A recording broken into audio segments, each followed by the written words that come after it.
तो कह रहे गुरुदेव ने मुझे समझाया कि भाई शिव भक्ति का एक ही फल है कि श्री हरि के चरणों में अनुराग हो, श्री हरि के चरणों में प्रीति हो। राम ही भजहि तात शिव धाता, नर पामर के तिकवा। और महादेव स्वयं सदा निरंतर अनवरत रूप से श्री हरि के चरणों का ध्यान करते हैं, उनकी लीला में चके रहते हैं। बोले वो स्वयं श्री हरि का ही भजन करते हैं। और इस विषय में तो भाई हमको किसी और से प्रमाण चाहिए ही नहीं, हम तो अपने जीवन में ही देखा है। हमको यहां पहुंचाने वाले महादेव ही हैं, उनकी कृपा से ही हम यहां पर आए।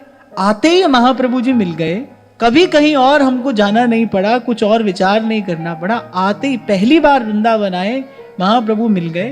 तो भाई हम अपने जीवन में विशुद्ध रूप से महादेव की कृपा मनाते हैं, आज तक मनाते हैं और अंत तक मनाते ही रहेंगे। उन्हीं की कृपा से हमको मार्ग मिला है। शिव की कृपा फलीभूत होती है। अगर निष्काम भाव से कोई शिव सेवा करता है या कभी किसी ने की है, महादेव प्रसन्न होके श्री हरि के चरणों की भक्ति ही प्रसाद स्वरूप प्रदान करते हैं, इसीलिए महादेव है। और गुरु का कार्य क्या होता है? गुरु का कार्य हरि के भजन में ही लगाना तो है। गुरु और क्या करता है?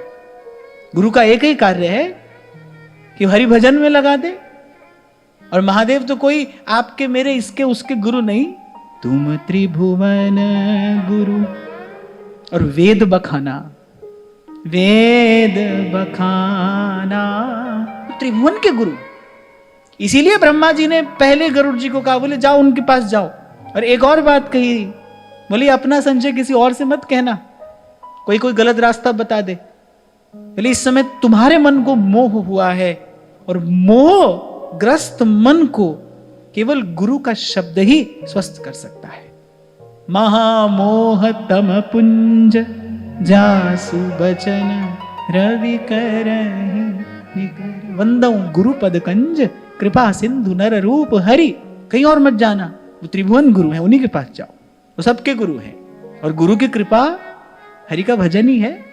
कितने कितने दीक्षा निवेदन पत्र मेरे पास में ऐसे आते हैं, जब हम पूछते हैं कि पूर्व का आपका आध्यात्मिक जीवन क्या है, कितने लोग यही कहते हैं कि महादेव की सेवा करते थे, महादेव की सेवा करते थे। बस महादेव की सेवा करते करते और बस ये कथा मिल गई, और पता नहीं कैसे कैसे श्री कृष्ण अच्छे लगने लगे, कैसे वृंदावन धाम में अनुराग हो गया। कितने लोग अपना ये अनुभव लिख कर देते हैं। और मैं कह रहा हूं ना, मैं तो अंतिम श्वास तक महादेव का गुण गाता रहूं, तो भी ठीक प्रकार से प्रणाम भी निवेदन नहीं कर पाऊंगा। जो महादेव ने दिया, पग पग पर संभाला। और जैसा उस दिन मैं आपसे कह रहा था ना कि इस जीवन में पहला परिचय मानस से हुआ, ऐसे इस जीवन में प्रथम देवता जिसके सन्मुख माथा झुका महादेव ही हैं।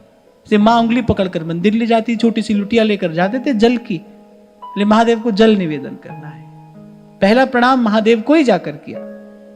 अरे जब मैं पीछे मुड़कर देखता हूं तो ये विचार के बड़ा आनंद होता है कि देखो ये हमारा सौभाग्य कि हमने पहला प्रणाम गुरु के ही सन्मुख जाकर किया। और फिर और क्या कहूं, मेरे तो आसपास महादेव की कृपा शंभू बन के डोलती रहती है। मैं तो कहता ही हूं कि मैंने कहा भाई हमारी गाड़ी तो बिना शंभू के चल नहीं सकती, चाहे उधर हो चाहे इधर हो, महादेव की कृपा है। तुम त्रिभुवन गुरु वेद बखाना, आन जीव पामर कहाँ